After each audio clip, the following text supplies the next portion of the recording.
Fala pessoal, começando mais um Resenha Real e hoje o meu convidado é Eduardo Braga, secretário de esporte aqui de Itabirito. Seja bem-vindo, Dudu. Eu vou chamar de Dudu, gente, que eu sou mais íntimo, né? Boa noite, Flávio. Obrigado aí pelo convite, meu amigo. Tamo junto. Prazer estar aqui participando do programa. Conversar fiado aí. É importante. Falar besteira, sempre assim, né? Mas, meu irmão, para começar assim, né? A gente sempre pergunta sobre sua origem, se foi aqui em Itabirito mesmo, como que foi, né, essa infância aqui em Itabirito, ou onde você cresceu, como que se deu essa sua infância. Aí começar nessa pegada aí. Ô Flávio, então, eu sou daqui de Itabirito mesmo, né? Sou nascido e criado em Itabirito. Tenho 35 anos, né? Então, rodei um pouquinho sem óleo, né? Mas parece que a gente tem mais, mas sou nascido e criado aqui, né? Vivi minha vida toda aqui em Itabirito, né? Comecei aqui trabalhando como office boy na Tinac Empreendimentos, foi meu primeiro trabalho. Trabalhei lá também, acredita? Meu primeiro trabalho foi na Tinac também. É mesmo? É. Seu Marcos, Marquinhos, isso. Pessoal, gente boa, mandar um abraço para eles aqui. Foi meu primeiro emprego, logo em seguida eu passei para o táxi, né? Uhum. Foi uma profissão que eu aprendi com meu pai. Sim. Depois da vereança, meu pai optou por estar trabalhando como motorista de táxi. Foi a profissão que ele ensinou para mim e para o meu irmão. Né? Meu irmão segue carreira até hoje como taxista. Né? Eu já não trabalho mais, mas já tem um tempo já que está enraizado na família. Pois é, Dudu, só chegar um pouquinho para trás aqui o microfone, ó. Não, para trás mesmo aqui. Uhum. É porque não precisa ser tão perto aqui, não, para deixar aqui assim, ó, porque senão vai acabar estourando o áudio. Entendi. Mas aí, meu irmão, inclusive uma boa, né? Falar um pouco sobre seu pai, que sempre que eu ouço falar sobre ele aqui, é sempre uma imagem muito positiva sobre ele, né? Que foi vereador, esse lado, essa veia mais política. Então eu queria que você contasse um pouco do que você conviveu com ele, né? Esse jeito dele de político, como é que foi? O pessoal fala que eu puxei ele muito, né? Eu acredito que isso é muito positivo. Meu pai era uma pessoa muito bacana. Meu pai era um cara que ele era muito ligado ao povo, né? As pessoas, principalmente as pessoas mais carentes, né? Ele sempre reforçava para a gente que o desejo dele de estar na política era fazer para quem mais precisava. E eu acho que isso, na passagem que ele teve pela política, eu acho que ele conseguiu fazer. Né, eu convivo com meu pai, né, vamos dizer assim, a vida inteira, né? Eu participei de todos os momentos da vida dele, cresci num berço político, né? Lembro da gente pequenininho, indo em carreata, indo em comício, eu bem novinho, ele sempre puxava a gente para poder estar participando, então acaba que a gente acaba vivenciando um pouquinho disso também, né? Uhum. Mas são boas lembranças, boas recordações. Meu pai era um cara muito ativo. Gostava muito de conversar, de estar com as pessoas, de estar em bons ambientes. São boas recordações que eu tenho dele. Em que ano que ele foi vereador, você lembra? Cara, foi em 98, se eu não me engano. 98, e ele fez um mandato. Fez um mandato. Foi um mandato. Então, e você já tinha essa vivência, você falou do táxi, né? Antes, só contextualizando aqui, comentou um pouco, mas você estava trabalhando no táxi, né? Na época que você começa a ir um pouco mais para a política e hoje como secretário. Antes de secretário, você estava no táxi, né? Flávio, na verdade, o táxi ele surgiu na minha vida como uma oportunidade para eu poder custear os meus estudos. Sim. Né? Eu, na época, eu não tinha condição de estudar numa faculdade federal, porque todo mundo pensa, federal você não paga mensalidade, né? Mas você paga diversas outras coisas, né? Você tem outros gastos. E eu, na época, eu não tinha condição de arcar com isso. E eu queria estudar, né? Eu queria fazer algum curso de engenharia, sempre foi uma paixão que eu tinha de garoto, né? Então, o táxi ele apareceu como uma alternativa de eu poder estar custeando os estudos, né? Só que aí a coisa foi acontecendo, né? À medida que eu fui que a minha graduação ela foi acontecendo, eu saí da faculdade um pouco desiludido, sabe? A gente sai quando a gente vê o mundo real, assim, que a gente vê o quanto é difícil ter oportunidade, o quanto aquilo que você aprende não é, às vezes, tão valorizado no mercado. Né? Eu tomei para mim que eu queria fazer alguma coisa que fizesse a diferença. Sim. Eu sempre fui muito idealista. Né? Até hoje eu carrego muito isso comigo. Né? Eu quero prover mudanças. Eu acho que todos nós temos a capacidade de fazer isso no meio que a gente vive, né? Sendo elas mudanças para bem ou para o mal. Eu acho que tudo depende da escolha que a gente faz. Mas quando eu saí da faculdade, eu quis desenvolver alguma coisa que eu conseguisse prover algum tipo de mudança na sociedade. Eu acabei montando uma escolinha de basquete, na época, para crianças de baixa renda. Né? E o projeto deu muito certo. Né? Aqui na região a gente participou de diversas atividades, né? Conquistamos alguns títulos, mais perdemos do que ganhamos. Né? A gente, normal, né? Jogando como é que o pessoal fala? Jogando como nunca, perdendo como sempre. Mas a experiência dos meninos é que pra mim é o que sempre valia a pena, sabe? É o que mais a experiência de fazer parte de alguma coisa, de se sentir parte de alguma coisa. E dali acabou que a gente foi conhecendo como que o meio político da cidade funcionava. Né? E eu, na época, eu ficava muito indignado com a forma como o esporte era tratado. Sim. Principalmente as bases. Né? Eu não sentia que existia uma valorização, uma percepção de valor muito grande nisso, sabe?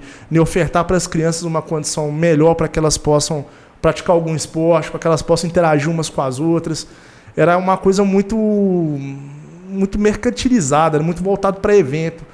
E isso me gerou uma frustração muito grande. E aí eu comecei a tomar alguns posicionamentos, sabe? Sim. Isso acabou me levando para o caminho da política que lá atrás, com meu pai, né? Eu já convivi um pouco mais e acabou retornando para minha vida. E nessa fase foi, inclusive, quando eu conheci você e o Rafa. Não sei se a gente chegou a comentar sobre isso até durante a campanha, que eu mudei para cá e eu gostava pra caramba de jogar basquete e direto você jogava. Eu acho que a gente ia muito lá no São José, ali no Santa Efigênia ali.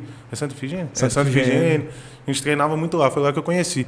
E é uma coisa muito importante, né? Agora você, como secretário, já vindo do esporte de alguma forma, é um movimento, é uma coisa que é transformadora, né? Que pode mudar a vida de uma pessoa, inclusive em situações mais complicadas, que tem acesso a tráfico de drogas, essas coisas, a pessoa sair daquele ambiente para estar jogando bola, para ter um compromisso. Eu lembro que na minha época eu fiz capoeira, fiz basquete, muitas coisas tinha aquela coisa. Você tem que ter uma nota boa aqui, se tirar nota baixa você não vai poder. Então, tipo assim, vai te dando um gás a mais até para a educação, né? Cara, esporte é qualidade de vida, né? Eu acho que as pessoas elas sempre correlacionam muito a questão da prática desportiva ao combate às drogas. Né? Eu compreendo que de fato existe isso, mas para mim o esporte ele é algo muito maior do que isso. Sabe? Eu acho que ali você molda caráter, você convive com outras pessoas de outras realidades distintas. Né? Ali é um lugar onde é um laboratório para a vida. Né, onde você aprende a lidar com frustração, com vitória, com derrota, com nem sempre quando as coisas saem do jeito que você quer que elas saiam. Né, eu tenho essa raiz muito forte em mim, sabe? O esporte ele transformou muito a minha vida, principalmente o basquete. Né, as melhores amizades que eu carrego até hoje na minha vida, são as pessoas que eu conheci através do esporte. Né, o basquete me marca muito, que foi o período onde eu decidi fazer faculdade, graças às influências que eu tive no basquete, tanto do Rafael quanto do Emanuel, o Bode, né, que é um conhecido nosso também. Então, eu tenho muita gratidão, sabe? Eu tenho muito enraizado de mim o orgulho de onde eu vim, sabe? Sim. E aí você tem esse início na política aí, eu também tive um pouco parecido, que minha mãe foi candidata lá na cidade que a gente morava. E eu tinha 12 anos, 11 para 12 anos, né, 2012.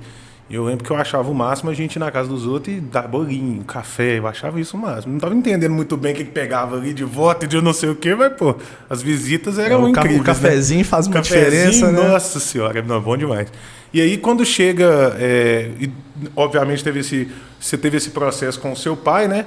Mas depois de já mais velho e você falando que foi um pouco por causa do esporte, quando que é esse momento que você começa a entrar um pouco mais na política, que vem também o convite para você vir para a Secretaria de Esportes? Eu acho que eu consegui, Flávio, conciliar uma coisa que era muito importante, que era ter resultado naquilo que eu me dispus a fazer com os garotos no basquete. Eu tive um resultado muito positivo na época, sem ter formação, sem ser alguém da área da educação física, eu consegui ter um resultado expressivo. E, para além disso, eu sempre tive muita vontade de ver as coisas se transformarem. Sabe? Porque a gente sempre acreditou muito no trabalho de base e isso acabou chamando a atenção. Né? Eu lembro que na época eu fui procurado pelo Orlando. Né? O Orlando queria muito que eu fizesse parte, junto com o Rafael, do núcleo de juventude do governo dele, né? Que era mais voltado para a Secretaria de Esportes, e o convite, na hora, pegou a gente um pouquinho de surpresa. Sim. Isso na eleição extemporânea, né? Isso, na eleição extemporânea. O Orlando já era um cara que a gente acompanhava, ele veio como uma força política, uma quebra, uma ruptura no que a gente sentia que já existia dessa polarização dentro da cidade. Sim. E a gente decidiu apostar. Né? Apostar em algo diferente e acabou que o resto é história, né? E aí você entrou lá, né, na Secretaria de Esportes. Sim. Você entrou com uma função de diretor, certo? Então, eu entrei, na época, no início, eu entrei como diretor de eventos, né? Aí depois eu fui remanejado para a diretoria de estruturas esportivas. Sim. Né? Aí foi onde eu me encontrei. Ali é o lugar onde eu consegui, né, trabalhar essas reformas de quadra, essas melhorias que a gente conseguiu ver que aconteceram pela cidade. São projetos que muitas das vezes partiram, né, do departamento ao qual eu era responsável. E eu acho que a gente conseguiu colher muitos bons frutos, sabe? Sim. Eu acho que eu consegui performar no que eu esperava. E em 2024, né, ano passado, chegam 2 convites, basicamente, né? Dudu, vira secretário aí que o Rafa é o candidato a vice, não pode mais ser secretário. E aí quando você, sei lá, tomou posse, já tá, Dudu, você que é o coordenador de campanha. Então você teve até que, né, se afastar ali para participar da campanha. Mas eu queria que você contasse um pouco como que foi esse convite de ser coordenador, não sei ao certo, mas não sei se você já teve essa vivência de coordenar uma campanha, né, ainda mais no executivo, que é muito difícil, é uma cidade que você tem que, igual a gente trabalhava junto lá, tinha que ficar olhando tudo, e bairro, e como que a gente vai, a rua, o caminho que vai fazer. Então eu queria que você contasse um pouco dessa experiência. Primeiro, a notícia de saber que você seria o secretário, né, com a saída do Rafa para ser candidato a vice-prefeito, e depois também o convite para ser coordenador da campanha do Dr. Hélio e do Rafa.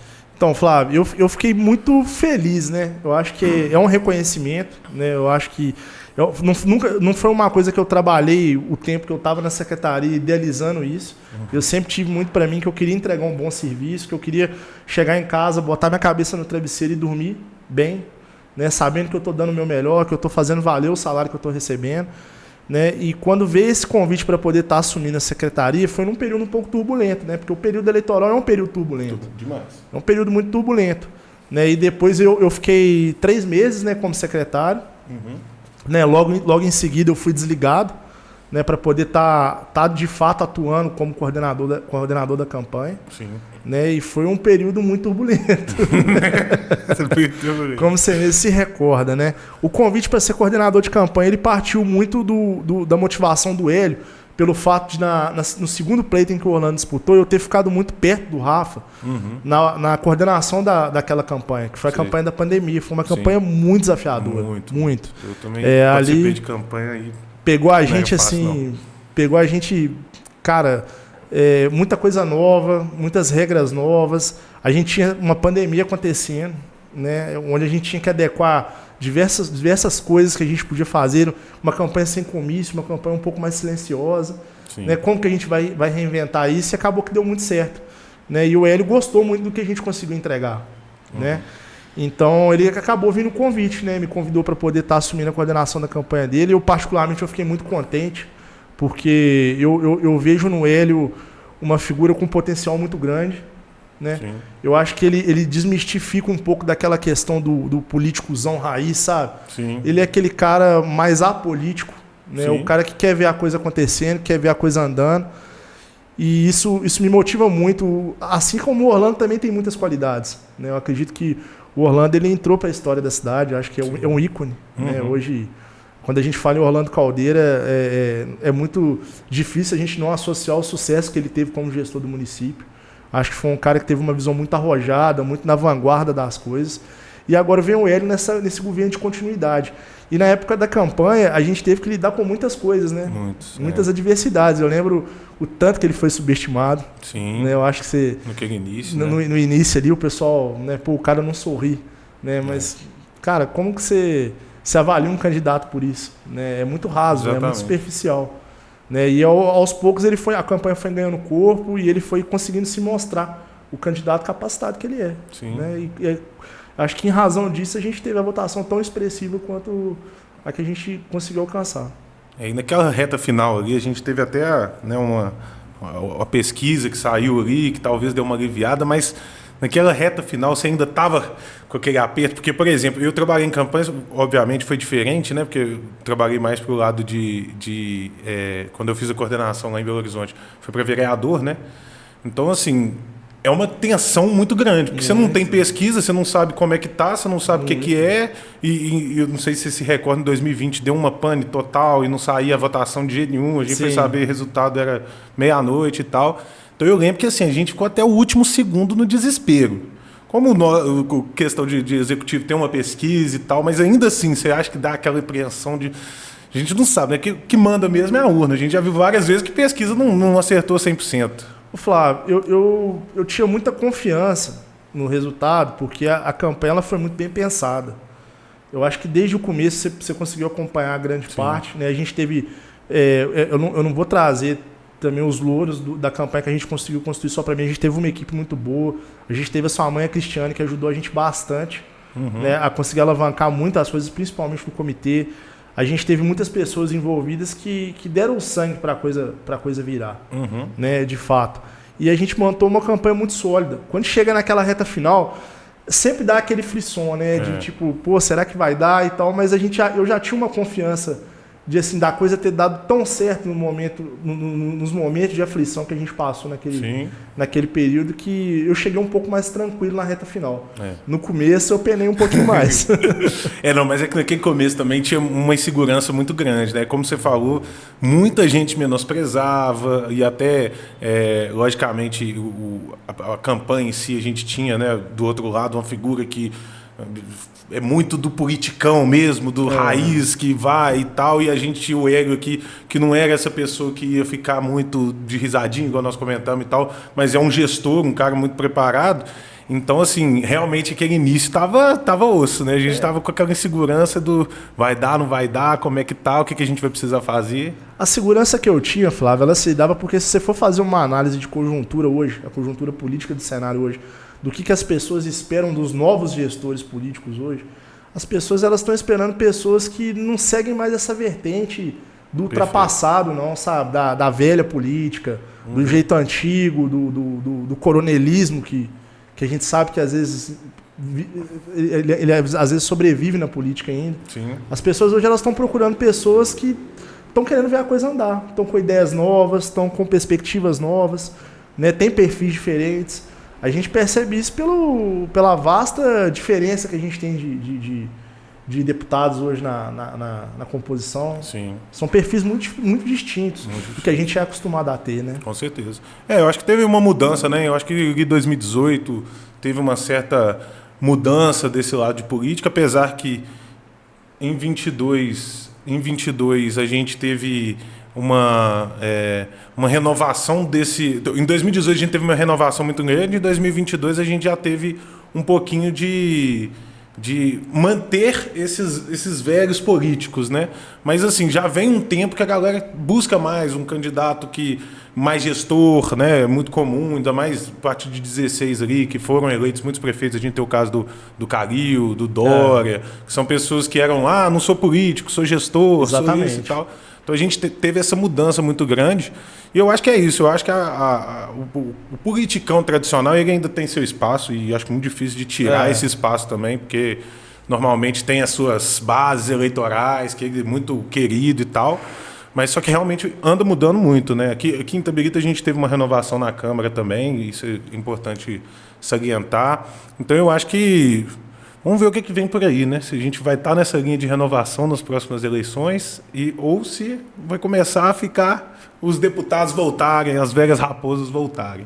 Eu acredito que a renovação ela tende a acontecer, né? Isso é uma perspectiva muito minha, né? Eu acredito que a gente tem condição de começar a enxergar a política por outros ângulos, sabe? Eu acho que a gente tem condição de escolher melhor, né, de ter perspectivas melhores. Hoje, particularmente, eu não estou muito satisfeito com o que a gente tem a nível de Congresso. Né, eu acho que dava para ter candidatos melhores, para ter representantes melhores. Eu acho que é muito difícil quando você escolhe pessoas que a pessoa ela não tem ciência de qual é a dor do povo. Sim. Sabe? A pessoa ela não vai fazer pelo povo se ela nunca sentiu aquela dor, se ela não sabe o que é viver, o que às vezes uma pessoa comum no dia a dia ela vive. Né? Então, eu acredito muito nessa vivência, nessa necessidade de ter passado por essa experiência, sabe? De ser um cidadão, de viver as dificuldades do dia a dia, porque tem muita gente que nasce no berço. Né? Com certeza. Então, e assim, e aquela coisa, né? É renovação por renovação, igual 2018 renovou muito, foi a maior média de novos deputados, primeira vez eleitos e tal. Só que muita gente também que não agregou em nada, que perdeu o mandato logo em seguida e tal. Então, assim, o importante não só a renovação, é uma renovação de qualidade, né? E por isso a gente precisa cada vez mais tentar passar uma mensagem né, para a população da importância da votação. Tem gente que às vezes, nem vou votar, vou perder meu tempo indo votar. Flávio, você vê que isso é importante. Se as pessoas tivessem noção do tanto que custa caro, para o município um vereador sem capacidade, Sim. um deputado sem capacidade que às vezes está ali ocupando uma cadeira, o tanto que Muita isso, coisa. sabe, o tanto que isso lesa o município. Cara, a gente que vê na prática as leis que são aprovadas, os pareceres que são dados, as circunstâncias às quais, os atenuantes aos quais o município é colocado, a gente percebe. Sim, né? A pessoa, o voto tem que ser mais valorizado. Tem que ser. Né? A gente não pode dar um voto, não existe mais um voto a troca de um saco de cimento, não é possível. Né? A gente são pessoas que estão ali para lutar pelo melhor. Uhum. Né? Então, como que a coisa vai funcionar dessa forma se essa perspectiva não muda? Sabe? E é aquela coisa, né? Gastando às vezes um dinheiro absurdo, né? Eu com a vivência lá em BH, eu trabalhei muito tempo na Câmara Municipal. Assim, cara, eu tinha momentos lá que eu falava, cara, meu dinheiro tá indo embora, tá indo embora aqui, porque um maluco lá quer votar uma moção de repúdio pro Alexandre de Moraes na Câmara Municipal de Belo Horizonte, sabe? O outro quer abrir a caixa preta do bolsonarismo na Câmara Municipal de Belo Horizonte. Tipo, eu acho que hoje a dificuldade é entender o que é o que. Eu acho que como o debate está ficando cada vez mais polarizado. Os problemas reais, né? Exatamente. Então, assim, Belo Horizonte, eu cito muito Belo Horizonte que eu trabalhei lá, né? Tive essa vivência. Mas, pô, Belo Horizonte tem máfia do busão. O busão mais caro do Brasil, com uma qualidade horrível. Uma coisa, a cidade está um lixo, jogada às traças, assalto e tal, tudo piorando. Aí o cara é eleito e vai falar de máfia do busão, o outro vai falar de Bolsonaro, vai falar de máfia do busão, quem dera que falasse de máfia do busão, né? Um vai falar de Bolsonaro, o outro vai falar de Lula, e assim, a galera tá esquecendo que ele é vereador de Belo Horizonte, cara. E não adianta, não. Ele não tem nada a ver. Se ele quiser levantar palanque na época de eleição para Lula, para Bolsonaro, para seja quem for, ele tem esse direito. Agora, ficar transformando o parlamento em briga política, e ainda mais num caso de uma Câmara Municipal, numa Assembleia Legislativa, que é algo que a gente tem que cuidar do nosso Estado, do nosso município, e fica tendo uma discussão de terceiro turno, né, para sempre. Mas eu acho que isso é até uma coisa um pouco estratégica, sabe? Eu acho que quando você mantém as bases ocupadas com uma discussão tão rasa quanto é essa discussão de esquerda e de direita, e ela não está atenta aos reais problemas que ela precisa estar, né, as medidas que precisam ser tomadas, você mantém a população onde você quer. Mas é isso. Aí você pegava evento que tinha dia de votação de alguma coisa que era um pouquinho mais à esquerda, à direita, igual na época lá teve uma votação do Nicolas lá com o projeto das... Não podia falar, tem que falar português. A lei era basicamente você tem que falar o português na sala de aula por causa daquelas questões de pronome neutro e tal, aquela discussão. E aí, como era esquerda e direita, lotado. Aí, num dia que tinha uma votação importantíssima de fato para a cidade, era só assessor no plenário. Eu olhava e falava, é só a gente aqui mesmo. Então você vê que, tipo assim, ele mantém aquelas pessoas presas no discurso deles e pronto, acabou, entendeu? Em vez de estar discutindo sobre algo relevante para a cidade, está brigando muito mais por causa de ideologia. Exatamente. Né? Isso é um problema sério. Mas agora falando um pouco desse momento aí na Secretaria de Esporte, você reassumiu agora, né, no final do ano passado e vindo para esse ano. Eu queria saber um pouco das novidades, né? Eu sei que amanhã, inclusive, a gente está gravando na segunda-feira, mas esse vídeo vai ao ar amanhã. É o lançamento lá da pista de skate, né? Que fizeram a cobertura, fizeram algumas mudanças. Então eu queria saber de você. Quando eu cheguei, eu vi que tava muita coisa, cara. Eu lembro que a gente rodava muito, a gente sempre via alguma construçãozinha. Tem o Campus Society lá. Não vou saber o bairro lá, o nome do bairro. No Padre Eustáquio, isso. Eu vi muita obra nesse sentido. Então eu queria saber de você. E também os eventos da prefeitura, né? Que eu acompanho muito, que tem muito evento, tem a Corrida do Cristo, tem corrida aqui, tem... Então, assim, falar um pouco sobre esse momento da secretaria e quais são os planos daqui para frente também, tanto de eventos quanto de construções, de infraestrutura. Flávio, primeiro eu queria mandar um abraço para minha equipe. Acho que eles vão estar acompanhando a gente aí pelo podcast. Cara, posso dizer assim que eu tô vivendo um momento de realização, sabe? Eu acho que eu tô com uma equipe muito boa. Eu acho que eu consegui fazer algumas reformulações que elas precisavam ser feitas, né, para a gente conseguir, vamos dizer, né, falando no português mais claro, conseguir engrossar o caldo um pouquinho mais, para a gente conseguir mexer em algumas áreas que a gente precisava mexer. A gente precisa trabalhar mais na formalização das leis, dos dispositivos que a gente consegue trabalhar as políticas públicas. Eu acho que agora a gente precisa avançar um pouco mais nisso, né? A gente tem muitos eventos agora pela frente, a gente traz algumas novidades. A gente tem a entrega da pista de skate, como você disse, né? Que é uma obra, eu digo que foi talvez uma das mais desafiadoras que a gente teve pela frente, porque aquela pista ela chegou a estar condenada no período das chuvas de 2022. Ela ia desabar. Então, a gente ficou com a pista interditada durante quase um ano, né, até começar a construção de um muro de gabião. Aquele gabião todo que pega ela na lateral de fora a fora foi na casa de 6 milhões, se eu não me engano. Não vou lembrar o valor correto. Foi executado pela Secretaria de Obras para que a pista, inclusive, não desabasse. Então, assim, foi uma obra emergencial que precisou ser feita. Né, em paralelo a isso, a gente deu algumas incrementadas. A gente trouxe a questão da reforma total da pista, preservando as principais características dela. É uma pista muito reconhecida. Né, e a gente optou também pela cobertura. Né, aí, algumas pessoas elas trazem sempre essa perspectiva: mas vocês cobriram todas as quadras da cidade, vocês estão cobrindo também a pista de skate. Por quê? Porque geralmente quando você fala em cobertura, a pessoa ela sempre associa muito a questão de chuva. Sim. Só que a gente também tem alguns horários do sol que impossibilitam a utilização. Sim. Né, de meio-dia às 3 da tarde ali é praticamente impossível. Eu lembro quando eu fui lá no Polo Esportivo, acho que até assim, antes da campanha um pouco eu cheguei lá, e na época que eu ia lá, a gente utilizava aquela quadra de fora, e aí era aberto, né? E agora, então assim, mudou totalmente, porque a questão, igual você falou, não é só o sol, a chuva que quando tá chovendo, mas, por exemplo, você marcar um negócio 2 horas da tarde em cima de um sol desse, a pessoa vai passar mal, vai ter até trazendo problemas de saúde, né? Isso, e a gente trouxe alguns dispositivos também que ajudam na questão de manutenção. Quando você tem uma quadra coberta, para você poder dar uma manutenção, ela tende a perdurar mais, sabe? A gente tem como que eu posso dizer assim? A gente tem uma durabilidade maior, tanto da pintura do espaço, quanto da preservação do mesmo.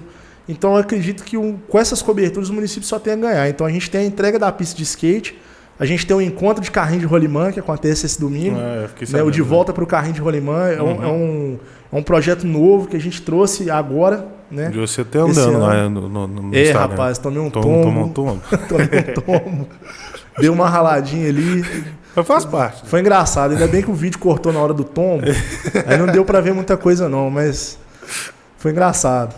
Agora estão comentando que esses dias vocês foram no Cristo dar uma caminhada lá, né? Durante o expediente, o negócio com o pessoal da equipe da secretaria, e que aconteceu a mesma coisa, que ela tomou um capote lá descendo. Laura tomou um tombinho lá. Teve mais gente que caiu lá. Né? Foi uma experiência que a gente teve de convidar todo mundo da secretaria para poder estar indo na trilha, né? Para as pessoas poderem estar vendo na prática. Né? Existe muito aquela vivência ali de escritório, né? Da parte burocrática, que muitas das vezes eles não conseguem ver na ponta o resultado chegando. Sim. Então a gente tomou a iniciativa de juntar toda a equipe da secretaria, vamos tirar um dia para a gente poder ir para a trilha. Pra vocês poderem ver como que é, vamos fazer uma atividade física um dia, aqui, uma manhã recreativa, e foi super legal. Bacana demais. Outra coisa também que a gente até comentava muito durante a campanha, via você falar muito sobre isso, queria que você contasse um pouco sobre a questão do som automotivo, né? Que eu vejo que aqui na cidade tem muito forte essa galera, e que eles têm um certo desejo de se tornar algo, né? Um esporte, algo desse tipo. Então eu queria que você explicasse um pouco para o pessoal como que está essa situação do som automotivo hoje, como que você vê uma maneira de regularizar isso, né? Na verdade, já existe, né, um projeto de lei que ele regulamenta o som automotivo como um esporte, como uma prática esportiva, né? E é algo que vem crescendo. É algo que vem crescendo muito no nosso município. É um esporte que cada vez que passa mais, ele vem ganhando mais corpo, mais pessoas adeptas, né? E a gente está encontrando formas de incluir no calendário, né? O esporte ele tem que ser para todos, né? Eu acho que a gente tem que encontrar formas de como fazer, como executar. Né, sem criar transtorno. Eu acho que o pessoal da linha de frente ali também são pessoas muito ao contrário do que algumas pessoas imaginam, são pessoas muito organizadas. Eu fiquei até muito surpreso, porque existe um preconceito, né, com a modalidade. Às vezes a pessoa que vê de fora pensa, pô, é baderna, é bagunça, e não é. São pessoas que às vezes têm a prática esportiva como som automotivo. Sim, né? Exatamente. E precisa ser incluído. Né? E a gente tem feito um trabalho, a gente já tem 2 eventos no ano, né, que são 2 encontros que são organizados muitas das vezes por pessoas daqui. A gente teve um evento da Supercar agora, que foi também apoiado pelo vereador Anderson. A gente teve uma parceria muito legal nesse sentido e está dando super certo. Isso é bom demais. E tá mudando. Você acha que essa é uma pegada que veio para ficar, né? Ainda mais aqui em Itabirito, que é muito forte, né? Veio na região, Flávio. Na região é muito forte. Ouro Preto, Mariana. A gente está tendo algumas dificuldades, principalmente com o motocando, né? Com o pessoal das motos. A gente ainda precisa encontrar um formato ideal de conseguir trazer essas pessoas para participar. Porque, no meu entendimento, Flávio, quando a gente traz esse pessoal para dentro de um evento, para dentro de uma política pública fortalecida e bem cercada, a gente inibe muita coisa. Não, com certeza. É muito mais vantajoso a gente ter esse pessoal num local realizando um evento, desenvolvendo uma atividade, do que num loteamento até 3 horas da manhã fazendo bagunça. Perfeito, exatamente. Né? As pessoas precisam ter o espaço delas. E a questão do motocando que você fala é até questão do grau também? Isso, como é que é essa pegada, né? É isso, a gente também está pensando, é o próximo passo agora que eu pretendo dar, né, junto com a secretaria, a gente vê como que a gente vai encaixar essas atividades, mas são atividades que hoje são reconhecidas como esporte. São reconhecidas. E a gente precisa estar incluindo. Sim. O MBH, inclusive, teve um projeto, acho que, salvo engano, na época vereador Bim da Ambulância, que era sobre o grau. Acho que, inclusive, Belo Horizonte tem essas coisas de título aí que eu acho meio desnecessário, né? Mas era a capital nacional do grau, um negócio assim. E aí eu acho que criaram, inclusive, um tipo de evento, alguma coisa para, digamos, para regulamentar, né? Para não ficar também às margens, igual a gente está falando. Porque o problema do Estado, em alguns momentos, em vez de tentar dar um jeito, às vezes vai deixando na margem, igual você comentou aí, né? A gente tem vários casos, mas o caso da moto mesmo é igual você falou, em vez de ter um negócio mais certinho, mais redondinho, um jeito certo de fazer, uma regulamentação, acaba falando, deixa pra lá. E aí vai acontecendo o que você falou, que é gente até 3 horas da manhã em loteamento aí, fazendo farra e tal. Mas por quê? Porque não tem essa regulamentação. Se as pessoas elas têm um espaço, se elas são acolhidas, você consegue regulamentar, você consegue criar diretrizes para poder utilizar para os eventos acontecerem. Então você consegue ter um controle maior da situação. Agora, se você deixa Deus dará, a situação perde o controle. Sim, tá certo. E o andamento, como é que tá lá da Arena Tele Santana, Nossa né? Senhora. O Campo do União, essa confusão aqui que imagino que deve estar dando um trabalhinho, né? Eu tô brincando que todo lugar que eu vou, eu não recebo nem bom dia mais. Quando que o campo vai ficar pronto? É a primeira pergunta que eu recebo. E aí, Eduardo, quando que o campo vai ficar pronto? Pessoal, é uma obra desafiadora, né? É uma obra muito desafiadora que a gente tem pela frente. A gente já começou a desenvolver alguns trabalhos no campo, que é a recuperação do gramado, né? A ideia nossa é fazer uma obra onde a gente não fique com espaço de portões fechados, né? É até muito bom você ter tocado no assunto, porque a gente tem a oportunidade de poder estar esclarecendo alguns pontos, né, que são importantes. A obra, no momento, de fato, ela se encontra paralisada, né? A gente precisa que alguns serviços que precisam ser executados agora, algumas contenções que precisam ser feitas, que elas sejam realizadas agora. A gente está esperando um contrato da Secretaria de Obras para poder estar realizando esse serviço, para aí sim a gente conseguir retomar os trabalhos. A gente está trabalhando no momento com a recuperação do gramado, a gente vai fazer uma instalação de alambrados, reconstrução de novos vestiários, a gente vai dar uma repaginada total. E aí eu vi lá assim, um pouco sobre o projeto, mas o projeto tende também a aumentar, né, a capacidade. Queria que você falasse um pouco dessas melhorias, né? Sim. Mais ou menos a capacidade, acho que você já tem mais ou menos esses números, algumas coisas assim. O maior desafio, Flávio, que a gente encontra, primeiro é importante a gente falar disso e voltar um pouquinho no tempo, o fato do porquê ter desapropriado o Campo do União. Eu acho que a forma mais eficaz da gente conseguir estar preservando a memória do Campo do União, do que um dia foi o Campo do União, era de fato estar desapropriando, porque se continuasse no pé que estava indo, era um espaço que daqui a pouquinho iria leilão. Ia se perder, ia virar um supermercado, ia virar um estacionamento, alguma coisa do tipo. E não seria alguma coisa voltada para o esporte, não seria algum espaço com alguma atividade voltada para o esporte. Então eu acho que foi uma decisão muito assertiva de ter feito a desapropriação. Eu defendo a desapropriação do Campo do União. E eu acho que não existe, da mesma forma que a gente fala que não existe gasto com educação, não existe gasto com saúde, é investimento, com o esporte também tem que ser levado com investimento. Tem que ser nessa linha, né? Porque eu sinto muito essa dor, porque quando a gente fala sobre o que se investe no esporte, eu vejo alguns vereadores às vezes falando o que se gasta com o esporte. Poxa, aí quando vai para uma Olimpíada, que vê o quadro de medalha lá, né, lá embaixo, aí que a pessoa faz a pergunta, poxa, mas por que o Brasil com tanto talento não deslancha? Porque não tem investimento. Não, né? Então, quando se faz um investimento no esporte, a gente não tem que olhar com aquele olhar de tipo, gasto, poxa, né? é gasto, né? Mais um gasto para a população. Não, é um investimento em qualidade de vida, é um investimento em saúde. Esporte é saúde. Sim, essa pauta está muito conectada. Então, a obra da Arena Tele Santana ela se divide em algumas etapas. Nessa primeira etapa agora, a gente tem a construção do projeto, né, que é dando uma repaginada total no projeto. A gente quer colocar o campo dentro das atuais normas de segurança. Né? A gente precisa fazer isso para poder estar realizando eventos dentro do estádio. Né? A gente está colocando uma capacidade mínima. Hoje a gente tem um time de futebol da cidade que representa o município no Campeonato Mineiro e em outras ligas, e é do nosso interesse que esse time mande os jogos aqui. Né? Mas é importante frisar, o campo que a gente está querendo construir hoje para o município de Itabirito, ele é para a cidade. Sim. É para o campeonato amador, é para as escolinhas e é também para o Itabirito Futebol Clube. Sim. E Dudu, bom que você falou sobre o Itabirito, a gente teve essa vinda para cá, né, esse acesso à Série D agora, no módulo 1 do Mineiro, competindo com essa galera. Então eu queria saber de você um pouco, que também temos a Gata do Mato, né? As Gatas do Mato, que estão na Copa do Brasil, estão competindo também. Então eu queria saber de você um pouco, né, sobre a importância do futebol e a importância também de terem trago o futebol feminino para a nossa cidade e como que você vê os próximos passos, né? Como você viu esse início, aquela chegada e como você vê os próximos passos e também falar da charanga, né? Que está sucesso no Brasil inteiro, falar... Pô, o cara começa a brigar, começa a tocar a música do rock, o outro cai machucado, começa a marcha fúnebre. É muito bom. Flávio, eu acho que a vinda do Itabirito Futebol Clube, Itabirito SAF, né, para a nossa cidade, eu acho que a gente só tem a ganhar. Eu acho que o primeiro ponto que eu gosto de frisar é que a gente está encurtando um caminho muito grande, muito extenso, que é o caminho de uma criança que tem o sonho de ser um atleta profissional. Você ter um time profissional na cidade, você encurta o caminho.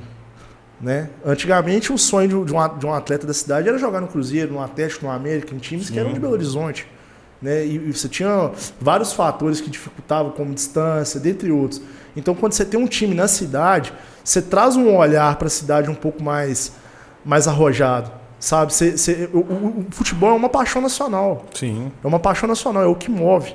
Hoje o nosso país é o futebol. É o futebol, com certeza. É o futebol, isso é indiscutível. E eu acho que o Itabirito, o primeiro ponto que a gente precisa ressaltar é que é uma empresa. O Itabirito Futebol Clube hoje é uma empresa. E que está optando por investir em Itabirito. Então eu acho que a gente tem muito a ganhar com isso. Eu acho que a valorização do futebol feminino é muito importante. Muito. Eu acho que está trazendo uma pegada legal, está gostoso de assistir os jogos. Né? A gente está torcendo pelas meninas. O time masculino também está com uma ascensão positiva. Série D não é fácil, é um campeonato difícil de ser disputado. Muito time. A prefeitura hoje, no que ela pode ajudar para que os jogos aconteçam em Itabirito, a gente, embasado por lei, a gente está fazendo, né, para conseguir trazer para cá. Eu acho que é importante, eu acho que é uma mídia, eu acho que é uma forma de divulgar o nome da cidade, para além dos nossos horizontes. Né? Hoje o Itabirito está sendo falado no país inteiro. No país inteiro. Né? Ainda mais depois da charanga lá. Foi sensacional. A charanga é um show à parte. É um né? show à parte. O pessoal é muito bom. Eu acho que eles são sacadas muito boas. Não, né? não, demais. No dia que eu vi, eu tava com a minha noiva no campo, que eles começaram a tocar a marcha fúnebre, e aí que eu parei, me liguei e falei, olha pra você ver. Não, eu tava no Twitter, velho. Aí uma página dessas de futebol, eu acho que inclusive que durante o Campeonato Mineiro, não sei se você lembra, tem uma página de futebol que é muito grande, chama Olé do Brasil, que é uma página que faz meio que uma zoeira com o futebol. Tipo assim, postam umas notícias que é de mentira, mas tipo, a ideia é essa, né? Uma zoeira, assim. E eles patrocinaram o Gato do Mato e eles fizeram a cobertura. Então eu acho que foi uma página dessas, alguma coisa nessa pegada, muito grande, postando. Não, agora já achou, pegou torcida organizada aí. Aí tava lá. É muito bom, cara. Os caras são muito animados. Nossa, você tem que ver quando tem as viagens que vai com a charanga, é muito bom. Né? Eu imagino, pô. Porque agora os jogos estão sendo lá na Gregorão, né? Lá em Nova Lima. Isso, estão sendo no Gregorão em Nova Lima e tem alguns que acontecem também no Castor Cifuentes. Sei. Né? Então estão se dividindo ainda. E tem alguns jogos também que estão conseguindo acontecer aqui no Campo de Esperança. Bacana. Eu vi que esse final de semana teve um das meninas, né? Das Gatas do Mato. Teve das Gatas do Mato, 1-1, um jogo difícil. Apertado, mas foi um resultado positivo. Queria que você falasse também, Dudu, um pouco sobre o Bolsa Atleta, cara. A gente conversou com a Marcelinha e ela, falou super bem do Bolsa Atleta, comentou, né, que ela começou muito com o Bolsa Atleta aqui. Então eu queria que você, assim, explicasse pra galera o que é o Bolsa Atleta e também, às vezes, um atleta que tá vendo aí, que acha que pode entrar, como é que funciona, pra você falar um pouquinho e explicar pra galera. Então, Flávio, o Bolsa Atleta hoje é o nosso principal programa para apoiar o rendimento, né, que é um dos pilares do desporto. Né, a gente volta mais para os atletas que participam das competições. Né, a gente hoje tem uma bolsa de custeio de R$5.000, que são destinadas a 50 atletas, eles passam por todo um crivo, né, de avaliação em cima de prestações que eles vão apresentando, de competições que eles participaram, de atividades que eles vêm exercendo enquanto atleta, e tudo isso vai acarretando um somatório de pontuações. E essas pontuações no final culminam na classificação ou não do atleta para poder ser contemplado com a bolsa. Né? No momento, como eu disse, são 50 bolsas de R$5.000. A gente tem a ideia de estar aumentando isso, viu? Sim, A gente já vai para, se eu não me engano, 3 anos que a gente não tem um reajuste. Eu não sei se essa data é correta, mas para o próximo ano eu já pretendo dar alguma alterada para a gente poder dar uma potencializada nessa política pública que funciona tão bem. Né? A Marcela é um grande exemplo, né? que se consolidou no Bolsa Atleta. Né? E a gente tem o Bolsa Atleta como uma ferramenta de poder potencializar alguns jovens talentos que a gente tem no município. Né? Tem muita gente hoje, a gente pensa, pô, R$5.000 é pouco. Realmente, não é um valor. Se for parar para pensar, o que um atleta de alto rendimento hoje precisa para se manter, é um valor irrisório. Né? Mas é um começo. Mas é exatamente isso que eu falo, é um começo. Né? Quantas cidades hoje não pagam nem 1/3 disso? Né? Ou às vezes não ofertam um programa como esse, né? Que é baseado no programa federal. Né? E a gente vai trazer algumas melhorias para ele para os próximos anos. Não, tá certo. E assim, eu queria entender um pouco também quais são as suas maiores dificuldades lá na secretaria hoje, sabe? Que é igual acho que até que você começou a comentar aqui, por isso que me veio isso em mente, que às vezes os gastos da secretaria são vistos como exatamente gasto em vez de estar trazendo algo novo para a cidade, algo melhor, estar melhorando a infraestrutura da cidade. Então eu queria saber quais são essas. Às vezes é um vereador que está enchendo o saco porque gastou tanto numa obra, às vezes é até pessoas da população que têm essas críticas. Então eu queria entender quais são as dificuldades maiores, até orçamento também, como que funciona isso lá na secretaria hoje. Ô Flávio, vou ser muito sincero, como eu sempre sou. A maior dificuldade que eu enxergo que a gente tem hoje é da pauta do esporte ser reconhecida como ela merece ser reconhecida. Sim. Né? Eu fico muito triste, às vezes, quando eu vejo algumas pessoas... não, vai trazer esse pessoal para jogar bola aqui, ou vai trazer esse pessoal para andar de bicicleta aqui, tá pagando esse valor. Pô, cara, não, você tá desenvolvendo o município, você tá trazendo entretenimento, você tá trazendo lazer, né? Você tá promovendo atividades saudáveis para a população. Então, é essa perspectiva, sabe? Que ainda ela tá muito enraizada, como se o esporte fosse só você pegar uma bola e botar numa quadra. Isso não é fazer esporte. Né? Não é só você fazer evento. Se a gente quisesse hoje ter uma secretaria que fosse totalmente, amplamente voltada só para evento, a gente teria. A gente não, como algumas outras gestões optaram por fazer. Sim. A gente opta por quê? Por estar mantendo os eventos, mas também por estar mantendo o trabalho de base, que é o mais importante, que é o que a gente deixa. Né? Que é quando você pega a criança ali na parte de desenvolvimento dela, onde ela está começando a ter seu desenvolvimento motor, onde ela está começando a ter as primeiras convivências. Então, a gente tem um programa na Secretaria de Esportes que chama Iniciação Esportiva. É um programa muito interessante que a criança ela entra na iniciação esportiva e ali ela tem a oportunidade de participar de diversas modalidades. Né? E a partir dali o profissional consegue identificar, vamos dizer assim, a aptidão da criança. Quantos pais às vezes não estão insistindo com o filho, às vezes no futsal, e o filho às vezes tem uma aptidão no basquete, no vôlei, né? E às vezes por falta de oportunidade não tem essa percepção. Então, o objetivo nosso é criar esses caminhos e fazer com que as pessoas enxerguem o verdadeiro valor do esporte. Sim. E dentro desses eventos que nós temos aqui, tem alguma modalidade que vocês ainda não abordaram, que você tem muita vontade de abordar assim, durante o seu mandato como secretário? Tem alguma coisa que você fala assim, pô, um evento de tênis, sei lá, só como um exemplo aqui. Se vocês têm algum evento que a gente fez parte, né, foi lá cobrir o evento que teve do futebol e do beach tênis, né? Que teve lá no Siriema e tal. E falaram que foi a primeira ali que fez de futebol e de beach tênis. Então, assim, tem algumas outras modalidades. Você tem essa vontade de trazer para cá? Tem. Flávio, eu tenho muita vontade de trazer o E-Games. Sabe? Que é uma modalidade que vem crescendo muito. É até um pedido do Hélio para a gente poder estar intensificando essa busca, para a gente poder estar trazendo essas atividades para cá. Cara, são vários esportes, né? Se a gente for parar para ficar pensando aqui em quais modalidades coisa, a gente pode trazer, é muita coisa, mas a gente ainda tem um caminho longo para percorrer. Você vê um exemplo, o encontro de carrinho de rolimã que a gente vai ter esse final de semana. Muitas pessoas acharam que o evento não ia flopar. E quando a gente viu quantas pessoas não estavam pensando, pô, vou ter um carrinho de rolimã, vou ter a vivência de poder fazer um carrinho de rolimã com meu filho. Né? E é uma coisa que, né, isso que você comentou, né? Os pais passaram muito isso e os filhos que agora, os pais que estão sendo pais agora e que passaram por isso na infância, não tiveram muito essa oportunidade, né? Que hoje em dia, infelizmente, foi se criando outras coisas, foi se sumindo e tal. Então eu acho que traz também essa sensação de pertencimento. Nossa, velho, que legal. Vou pegar meu filho aqui, vou lá, vou mostrar pra ele como que a gente fazia e tal. E eu acho muito bacana essa iniciativa aí. Vai ser esse final de semana, né? Esse final de semana, domingo agora, a partir das 9 horas, atrás da pista de skate ali, naquela descida do acesso pro Júlio Fest. Naquele descidinho ali, a gente vai ter um palquinho montado, vai ter um encontro de carros antigos também. Aí, ó. Um evento bem legal, bem família. Bacana demais. Essa é a ideia.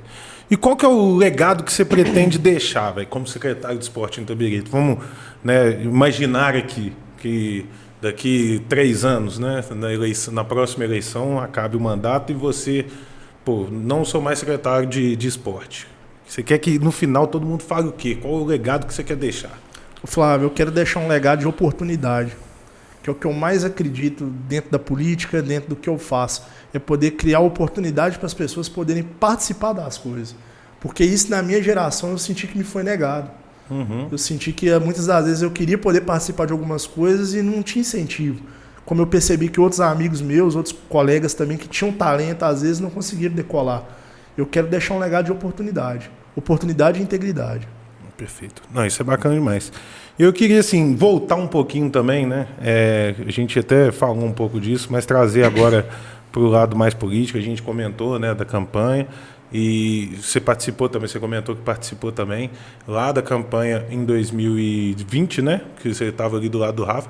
Queria que você falasse um pouco do Rafa, cara. Assim, é um cara que eu vejo que você está sempre muito colado com ele, vocês têm ideias parecidas aí, sempre pensando na política de Itabirito já há alguns anos. Queria que você comentasse um pouco dessa parceria com ele, o que você vê, né, de futuro, assim, para ele, para você. Como é que é essa expectativa da política aí, né? Ah, cara, falar do Rafael é fácil, né, cara? O Rafael, para mim, é o meu grande amigo, né? É o cara que eu convivo já há muitos anos. A gente já convive junto há muitos anos. É um cara que, se eu pudesse definir ele com uma palavra, seria iluminado. É um cara que tem a capacidade de trazer luz para a vida das pessoas. Né? Profissionalmente, foi o meu mentor, né? A pessoa que quando eu entrei dentro do serviço público, me orientou, me ensinou muita coisa. Né? Eu sou muito grato a ele. Né? É um cara que, eu posso dizer assim, que nunca desistiu de mim. Né? E é um cara que tem um futuro brilhante pela frente na política. Posso dizer que Rafael é um quadro político que a gente tem dificuldade de achar no país. Sim. Né? É um cara que ele tem uma formação intelectual muito forte, muito enraizada, muito voltado para as bases, para as massas. É um cara que se preocupa com as pessoas mais carentes. Ele tem essa empatia de se colocar no lugar do outro. Isso é muito bonito, é muito difícil de se achar isso na política. É muito difícil. Você conseguir conciliar um bom intelecto com força de vontade e o cara com aquele jeitão dele, alegre, sorridente, extrovertido, você conseguir juntar isso numa pessoa só, na política é muito difícil. Né? E além de tudo é um ser humano, assim, eu acho que a cidade tem muito a ganhar. Eu acho que ele enquanto vice-prefeito também, ele somou muito para a campanha do Hélio da Mata. Sim. Posso dizer que talvez tenha sido um divisor de águas, né? Você tem um vice-prefeito jovem, você tem um cara que vem da cidade, é nascido e criado aqui, né? Tem a sua família toda enraizada aqui, e acho que tem um futuro muito promissor. Com certeza. E outra também, quais são, assim, essa que você vê como suas referências na política em si, né? Na política, até no cargo de secretário, que às vezes a gente fala aqui na política, a pessoa fala, não, como assim, candidato a alguma coisa? Não, é porque no momento em que você está ali como secretário, você é um político, né? Quer dizer, qualquer pessoa é um ser político. Mas, assim, de estar enraizado na política e tal, quais são suas referências, as pessoas que você gosta sempre de ver um negocinho, de ler um livro, de estar entendendo ali, pegar essas dicas? Cara, eu gosto muito do Brizola, Sim. Leonel Brizola. Eu acho que foi um cara que lutou muito pela nossa democracia, por ter um país mais justo. mas lutou muito pela educação do nosso país. E eu, como vocês sabem, né, eu gosto muito do Lula, né? Nunca escondi de ninguém. Sou um cara que eu sou da esquerda, né? Me considero um político de esquerda. Sim. É claro que eu não entro nesse joguinho de direita, de esquerda. Eu acho que os lados eles precisam coexistir. Eu acho que as pessoas, todas as perspectivas, elas partem de um ponto que tem que ser respeitado. Sim. Eu não estou aqui para discutir com uma pessoa que pensa diferente de mim.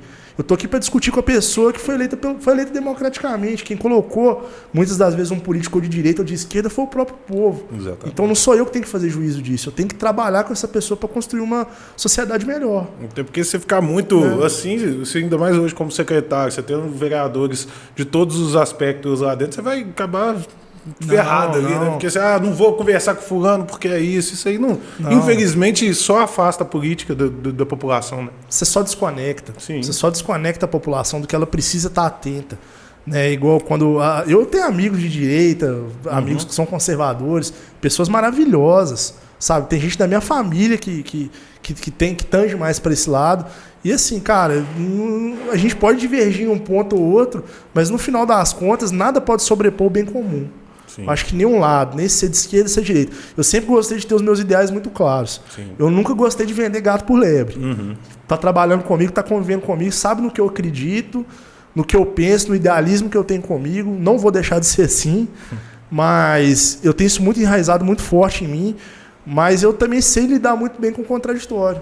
Sim. Eu não tenho problema em sentar, em ouvir a pessoa que pensa, que me questiona. Né? Eu acho que, como a gente falou, são perspectivas. Sim, perfeito. E aqui a gente tem um quadro, Dudu, não sei se você já viu, que é o Eduardo Real agora. Que eu quero uma história sua, aí fora da secretaria, o Dudu mesmo, às vezes na época do táxi deve ter muita coisa, que é aquela história que você fala assim, velho, isso aqui é inacreditável. Quando eu conto, eu penso na coisa dele. Isso aqui é bizarro, loucura. Uma que você puder contar também, né? Que deve ter umas loucuras aí. Não, eu tenho umas muito engraçadas. Eu tinha muita história boa da época do táxi, cara. Eu imagino, pô. Nossa, gente, eu vi cada coisa ali. E, teve uma vez, eu fui levar um cara, eu tinha acordado, foi a primeira corrida que eu ia fazer no dia. Aí o cara entrou muito alterado dentro do carro, né? Eu falei assim, eu sempre gostava de conversar com o cliente, pra tentar entender o que tá acontecendo, às vezes, né, trocar uma ideia ali. O cara, não, vou ter que ir ali resolver um problema. Eu falei, nossa, começar o dia assim, né? O cara, não, eu vou ali porque um cara roubou minha pá, minhas ferramentas de serviço. Aí na hora eu pensei e falei assim, pô, não, você vai lá resolver com o cara, você tem que ir na polícia, prestar uma queixa. Não, eu vou ali que eu vou resolver com ele. E o arrancou um 38, cara. Nossa! Dentro do táxi. O desespero. Não, eu olhei para aquilo ali, o carro morreu na hora. E eu falei o nome de todos os santos que vem na minha cabeça. Eu falei, nessa hora você agarra com tudo que você vê. E eu falando, não, senhor, não vai estragar sua vida. Dá vontade de falar que, vamos ali, eu compro a ferramenta pra você, né, que o cara te roubou. Eu compro uma pá pra você, não vai fazer isso não. A troco de quê, né? E, por fim, eu consegui convencer ele um pouco do contrário, sabe? Sim. Mas aí, na hora que eu cheguei no ponto que eu tinha que deixar ele desceu do carro, eu peneirei. Não fiquei pra ver o acontecido, não. Melhor. Depois eu sobrava até pra você. Nossa senhora. É uma profissão que, querendo ou não, a gente sempre ficou muito exposto. A profissão de motorista, na época que eu trabalhava, uma queixa que eu sempre tive é o tanto que a gente fica exposto. É loucura, né, velho? Porque é igual você tá falando, nesse caso aí, ó. Você foi lá, foi levar o cara. Deixou o cara lá, o cara fez uma besteira, vamos colocar. Primeira pessoa que eles vão atrás, velho. Eles vão puxar em câmera, vai ver, entrou no carro tal, entrou no táxi tal. Aí, eu sei que tem nada a ver, que se às vezes você não tivesse puxado o assunto, você nem sabia o que ia acontecer, nem ia conversar com o cara. Você tá lá tendo que saber, ouvir, e no final das contas pode acabar ficando como um cara que levou, que cometeu crime também, entendeu? Então, assim, realmente você fica bem exposto, né? É complicado. Mas que loucura, bicho, que loucura. Querer matar o cara por causa de uma pá é foda, né? Não, tem muita coisa. Nossa Senhora. Imagino. Nossa. Não, ainda mais de madrugada. Sabe por quê, velho? Eu sou o cara que eu andava muito de aplicativo lá em Belo Horizonte, e aqui também, e eu andava meio tonto, sabe? Então o cara conversava fiado, o cara, tipo assim, que eu ficava... No outro dia, quando eu acordava, eu ficava assim, o que aquele 99, aquele Uber, ou aquele táxi pensaram de mim? Porque falando pra caramba, ligando pros outros de vídeo, que faz parte, né? Mas, ô, Dudu, o que você tem aí de novidades, assim? Você comentou um pouco da pista de skate, né? Que vai ser inaugurada, no caso, hoje, porque o vídeo vai amanhã, mas amanhã. Mas você tem alguns eventos que estão vindo que são novos aí? Os próximos eventos da prefeitura também? Passa para a galera quais são os próximos eventos. Sim, não, a gente tem a Copa Internacional de Mountain Bike, que acontece agora na primeira semana de julho, né? 5, 6 e 7 de julho, se eu não me engano. É na primeira semaninha, é uma Copa de Mountain Bike muito renomada no país. Né? É a primeira Copa que a gente vai ter. A primeira não, né? É uma das únicas Copas que fazem transmissão ao vivo da competição. A pessoa consegue acompanhar pelo YouTube. Então, assim, é uma prova de muito renome. Que a gente traz. É a nossa principal prova. Sim. Que a gente traz hoje voltada para o mountain bike. Né? A gente vai ter o Desafio Bro também no final do ano. Sim. Que é uma prova muito conhecida na região, que envolve o mountain bike, a corrida de montanha. A gente tem, né, um público na nossa cidade muito voltado, né, para a corrida. Sim. Tá uma crescente. Isso acompanha muito. Tá uma crescente absurda. Absurdo. Né? E a gente tem a cereja do bolo, que é a virada esportiva. Sim. Né, que é o nosso, vamos dizer assim, a menina dos meus olhos. É um evento novo que a gente está criando. Né? É um evento que eu tenho trabalhado ele já tem alguns meses. Ele vai acontecer na área da Jurifest. A gente vai montar uma praça de eventos ali, onde vão acontecer diversos eventos ao mesmo tempo. A gente vai ter truco, a gente vai ter beach tênis, futevôlei, a gente vai ter uma corrida de rua acontecendo. E a gente vai ter também os empreendedores do esporte comercializando na área. É como se fosse uma ideia de Jurifest do esporte. Sim, sim. Voltada para atividades esportivas. Bacana. E vai ser quando? Vai ser no dia 18 de outubro. 18 de outubro. Bom demais. E assim, né, velho, eu acho que a gente fala um pouco sobre as modalidades e tal, é interessante pensar que hoje em dia você tem que ficar muito atento também a como que tá, né, as tendências que acontecem. Porque você vê, por exemplo, eu te confesso que eu fiquei um pouco impactado, eu acho que quando veio aqui para o Brasil eu fiquei sabendo mais, sobre a Kings League, por exemplo, não sei se eu ouviu falar. Já. Porque basicamente é um futebol, fut7, que a galera fala, que já tinha esse rolê, né, showball e tal, sempre teve. Só que virou uma coisa de repercussão mundial, aquela coisa que tá todo mundo assistindo, todo mundo falando, e que eu normalmente vejo muitas discussões de não é esporte, é entretenimento, não é esporte. E, não é esporte, você pode não gostar, não sei. Então, assim, acredito que na sua função você tem que ficar muito ligado no que tá pegando também, né, velho? Porque eu imagino que agora com essa Kings League pode ser, cara, que uma rapaziada, uma garotadinha que tá agora crescendo nisso, em vez de querer jogar futebol, vai querer jogar na Kings League, entendeu? Um formato de fut7 com toda aquela maracutaia que tem, né? De dado e tal. Isso. Então, assim, é uma coisa que você tem que estar ligado sempre, né? Nas mudanças, nas alterações. Tem que acompanhar. Tem que acompanhar, porque muita novidade, né, Flávio? A gente que gosta de tentar estar inovando, de tentar trazer coisas diferentes, a gente tem que estar sempre atento ao que está acontecendo, ao que nos cerca. Né? A gente vê também agora uma crescente, por exemplo, no tênis, com o João Fonseca agora que vem despontando. Né? Um ícone, um jovem brasileiro agora que vem despontando no tênis. E tudo isso traz o esporte em evidência. Né? Então a gente tem que estar sempre atento para conseguir estar acompanhando e estar trazendo essas novidades que a gente percebe que estão em crescente no mundo afora. E recente agora, né, que já tem tal, mas recente agora a gente teve por conta da fadinha do skate, que todo mundo tava falando do skate.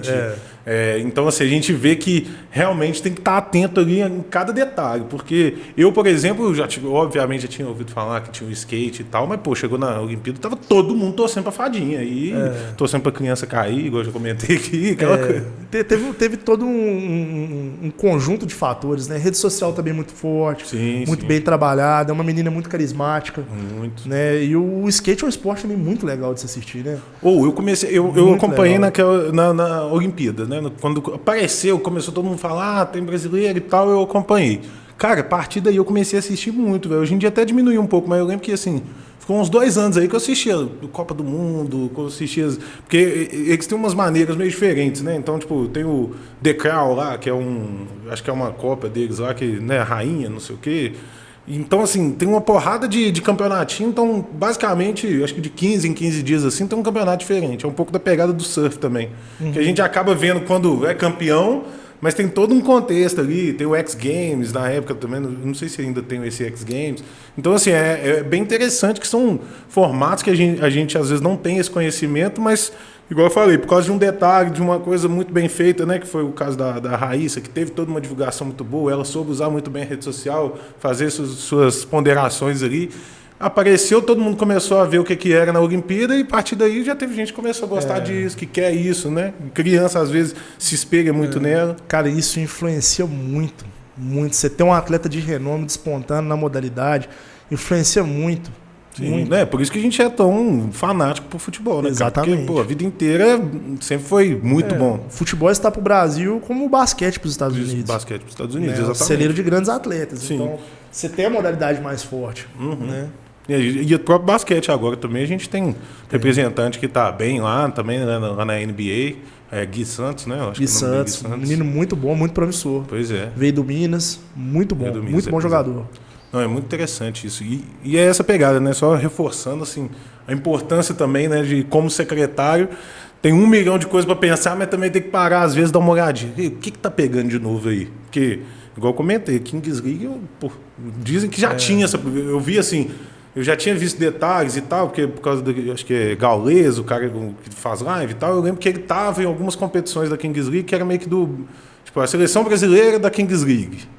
Aí agora já é um campeonato brasileiro de Kings League, que foram para o Mundial. Então já está se tornando algo assim, gigante. E como eu te falei, né, velho? Daqui a pouco a garotada tá querendo jogar isso, não tá querendo jogar futebol de fato, de campo, com 11. Você entendeu? E é aquela coisa, já é menos pessoa que vai participar, já tem o jeito todo ali que, né, eu ainda não entendi muito bem, te confesso, mas que em dado momento vale 2 gols e tal, umas regras meio malucas, mas querendo ou não, uma puta de uma novidade que tá despontando aí. A importância de estar ligado nisso, né, cara? O tempo inteiro tem novidades. Flávio, eu divido meu tempo hoje muito acompanhando política e esporte. Tá é o que certo. eu tenho feito hoje, principalmente no que vem acontecendo no mundo. É o que tem tomado muito do meu tempo. Tá certo. Não, mas é isso mesmo, né, velho? Porque esse tanto de informação hoje, você ficar também vendo de tudo um pouco. Não, minha noiva briga comigo, às vezes. Nossa, tá vidrada aí, eu tô lá. Assim, outro dia eu tava assistindo um jogo de golfe. De golfe? Eu nunca vi, não. Esse aí. Nunca tinha visto. Parei e falei assim, deixa eu ver como que é. Achei muito tédio, muito tedioso. Eu também achei. Mas não. Eu teve um dia que eu fui pegou, tentar entender beisebol. Eu não entendi nada, cara. Te confesso que eu não entendi nada. É muito Passei por isso com futebol americano. Eu nunca peguei muito pra ver futebol americano. Eu lembro que beisebol tinha um amigo meu, mano, que ele era muito fã. E ele tentava me explicar e falava, vamos ver. Eu fui assistir e falei, consegui entender muita coisa, não. Eu também tive um pouquinho de dificuldade. É umas regras meio malucas, né? Muito foda. E aqui não é muito. Eu nunca vi beisebol aqui no Brasil. Futebol americano é quase um vale tudo com bola. Né? Não, igual aquele do gelo, o hockey. A galera pode sair do soco, você tem um tempo pra sair do soco. O que é isso? Um dia que eu vi os caras brigando, eu falei assim, gente, tá uma coisa, alguém tem que separar ali. E o juiz lá do lado. E o pau quebrando, né? Maluquice, a coisa acontecendo, mas são vários esportes, né? E suas particularidades. Todo particular. E tem gosto pra tudo, né? E você, como secretário, você tem que ajudar todo mundo ali, tentar encampar o máximo que puder pra abraçar todo mundo que tem esse desejo, né? Porque às vezes a gente tá falando aqui, mas tem um doido aí que quer tomar porrada lá no hockey, no futebol americano. Claro, tem gosto, cara, pra todos os esportes. Todos. O que eu tenho observado de pessoas que às vezes vêm conversar comigo. Outro dia veio uma menina conversar comigo sobre badminton. Sim. Eu até fui procurar entender um pouco mais sobre o badminton. E assim, cara, uma modalidade nova. Sim. Tá começando a fomentar agora. A gente tem o beach tennis que teve esse boom. Crescimento, demais. Um esporte muito legal, muito democrático. Eu tive a oportunidade de jogar um pouquinho também. Achei legal, gostou demais de jogar.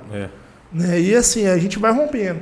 A ideia é, igual eu te falei, tentar oportunizar mais para que as pessoas consigam experimentar as modalidades. Sim. É um desafio nosso do dia a dia. Eu cheguei a fazer um pouquinho de futebol, gostava também. Né? É bom, né?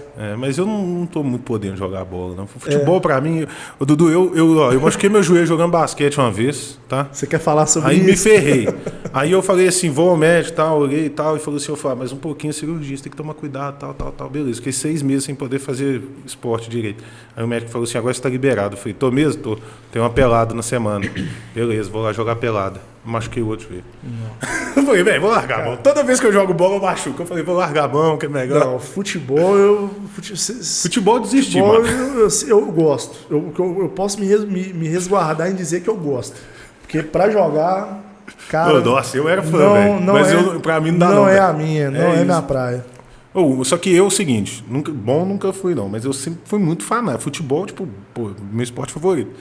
Só que assim, velho, eu sempre gostei muito de jogar bola, muito, muito, muito. E lá onde eu morava, a gente jogava bola na rua todo dia e tal, e pô, era loucura. Bater um ranquinho na rua é bom demais. Jogava na rua, saía do treino no campo, ia pra rua jogar bola, arrebentava o dedo, aquela coisa, normal, ótimo. Só que, velho, nossa senhora, só machuquei, velho. Depois que eu mudei pra BH, também muito campo society e tal, né? Eu acho que tem alguma interferênciazinha. Mas, velho, eu machuquei o joelho umas 3 vezes jogando bola, velho. Até que eu falei assim, mano, quer saber? A última pelada, Dudu, eu lembro que eu cheguei e falei com a galera assim, velho, eu vou voltar a jogar bola, mas é o seguinte, não vou correr, vou ficar lá na frente, vou fazer só chutar pro gol, não vou fazer nada. E nós fomos. E aí, tanto é que a pelada, o nome da pelada era pelada de sedentário. Era todo mundo assim, tomava uma, tal.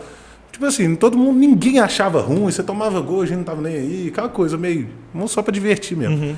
Eu joguei umas 2 horas, velho, feliz da vida, feliz da vida. É bom demais, aí veio uma bola, dominei no peito aqui, ó, lindo, mas foi lindo, a cena foi linda. Dominei no peito aqui e falei, agora é lindo, né? Não que eu fui girar um pouquinho aqui, ó. Foi eu junto, a bola ficou quicando, aí eu no junto no chão com os joelhos. Aí 3 malucos pra me carregar, e sobe escada. No joelho também eu tenho um caso sério. Nossa, eu tive problema com o joelho no basquete e no futebol. Aí tem a opção de operar agora, né? Mas a gente vai ficando velho, tem algumas coisas que a gente começa a evitar, né? Meu irmão ele machucou o joelho, velho, ficou um tempasso aí, só que agora, tipo assim, o médico deu ultimato, ele enrolou, aí começou a sentir dor de novo, aí agora falou, vai ter que fazer. Ele não queria fazer cirurgia de jeito nenhum, que diz que é bem chata a cirurgia de joelho, né? É um negócio assim, surreal.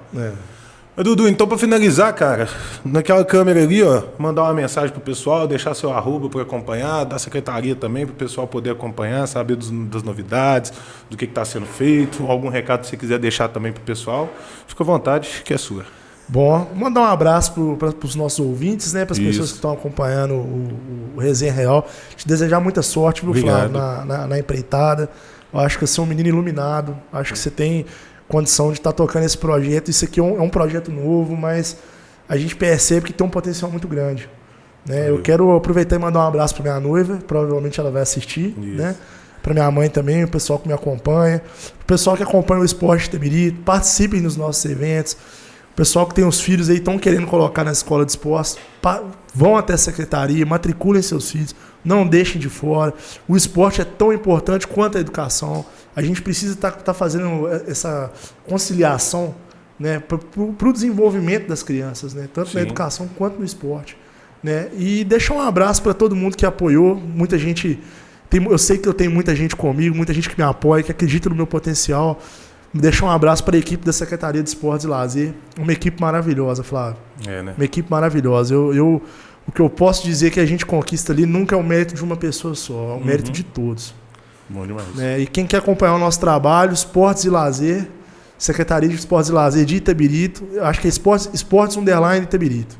Perfeito. Só seguir a página no Instagram. E esse final de semana? E esse final de semana, prepare o seu carrinho de rolimã. Bem demais. Dudu, muito obrigado, viu? Tamo Flávio, junto obrigado, demais. Muito obrigado pela oportunidade. E vamos junto aí e é nóis.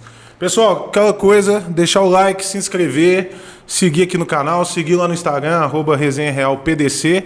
E tamo junto, até o próximo episódio. Valeu!